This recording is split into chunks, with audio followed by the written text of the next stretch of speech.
With the imminent publication of the pension regulator's new code, trustees are now required to have an effective system of risk management in place. Adam, over the last few months, you've analysed over 30 large pension schemes' risk management methodologies. And what came out of those? What are your highlights? So I think the three most prevalent things there were really around the use of spreadsheets and Word documents to try and manage risk. Yeah, we see that a lot, yeah. As we know, notoriously difficult to manage and administrate and report on effectively. The way risks are prioritised, to make sure that trustees are seeing the right things. Lots of different methods of doing this.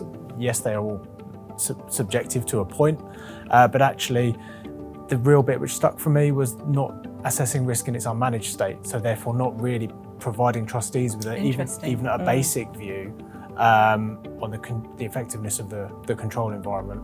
And then furthermore, the third point, building on that control effectiveness to provide some kind of assurance or effectiveness information to trustees so that they could really see how effective those controls were. Okay, it resonates with me, using Excel spreadsheets. Last week I was talking to a pension manager of a hybrid scheme and he had 160 rows of risks for the DB section and another 160 rows on the DC section.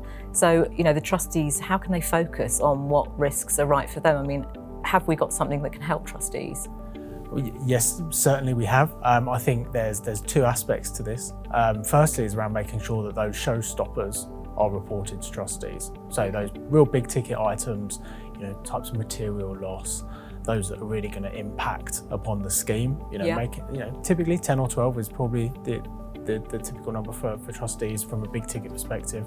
And then using some kind of digitalisation to do that, perhaps the Insight for GRC suite, for example, helping to manage and facilitate that risk management framework, and then report insightful dashboards, heat maps, and if you wish to, the standard risk register alongside to really help trustees get that meaningful interpretation of their risk information. Fantastic. If you'd like a demonstration of the Insight for risk software, then do contact Adam, myself, or visit our website. Thank you very much.